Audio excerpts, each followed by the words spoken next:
Ay, muchachas, ¿vieron que ahora en TikTok salen hasta libros?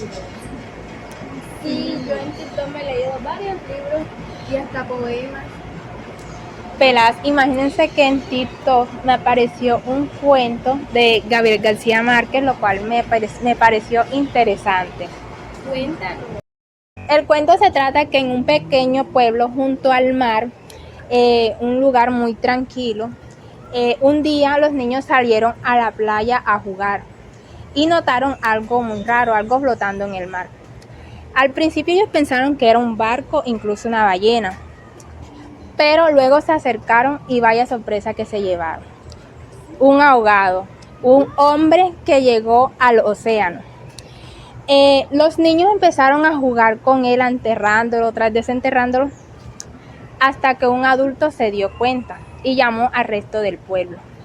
El resto del pueblo estaba muy curioso y estaba muy asustado porque jamás había pasado eso en ese pueblo. Entonces lo llevaron a una casa cercana.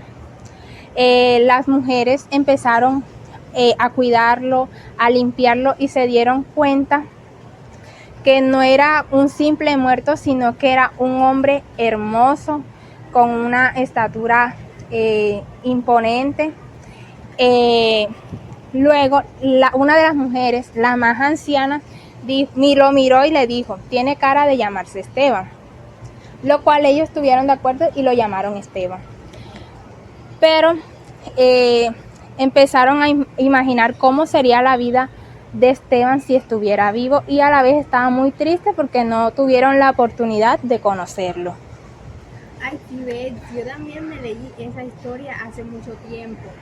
Y luego de eso, ellos se encariñaron mucho con Esteban y lo hicieron parte de su familia.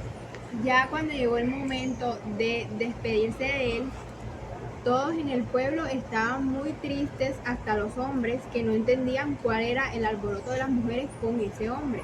Entonces todos estaban muy tristes al momento de despedirlo.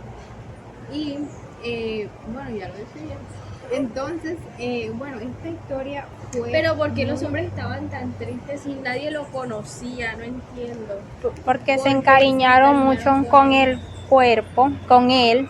Entonces estaban tristes al momento de ya de despedirlo, de darle la sepultura y eso.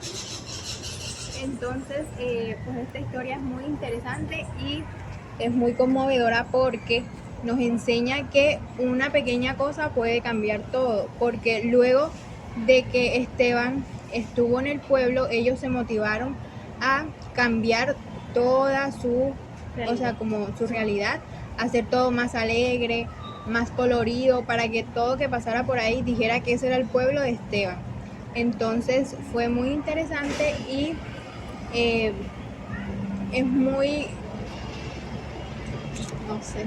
¿Cómo se llama? Esa Esa es la historia del hombre que tenía pies súper grandes, que era súper alto, y en el pueblo comenzaron a hacer las nuevas casas con puertas más grandes y ventanas más grandes por si llegaba un hombre igual, sí. pudiera vivir ahí. Sí, yo creo que la historia se llama El ahogado más hermoso del mundo, porque cuando lo vieron, que era un hombre súper bello, se encariñaron con él y empezaron a imaginar cómo había sido la vida de esta persona cuando estaba viva. Sí, esto, o sea, es muy, muy impactante cómo la imaginación de las personas puede transformar toda una realidad.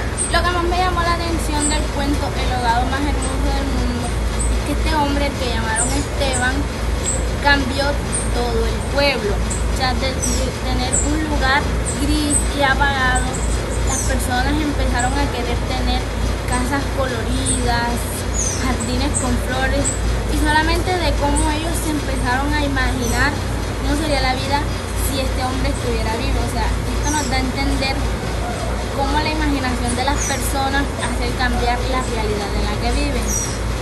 Entonces Esteban les enseñó a soñar y a querer hacer cosas grandes. Es como si un gigante les hubiera dado un empujón para mejorar, para que pudieran ser mejores personas. Bueno, pero es que no, yo no recuerdo muy bien cómo fue el final. Bueno, el final fue cuando ya iban a despedir a Esteban, que lo decoraron con flores y llamaron a otras personas, a mujeres de los otros pueblos para que también lo fueran a despedir y le pusieron como o sea, no le pusieron las anclas por si él decidía regresar al pueblo, que lo podía hacer cuando él quisiera. Y todo fue muy conmovedor, pues el final de la historia. Ay, hubiera sido más interesante. Bueno, a mí me hubiera gustado más si cuando lo estaban despidiendo en eso lleno de flores, se escuchara un viento al fondo de Esteban diciendo gracias. Y se imaginan que en las noches, cuando todo estaba muy tranquilo, él les agradeciera por hacer sus casas más alegres y más grandes para que personas como él pudieran llegar al pueblo.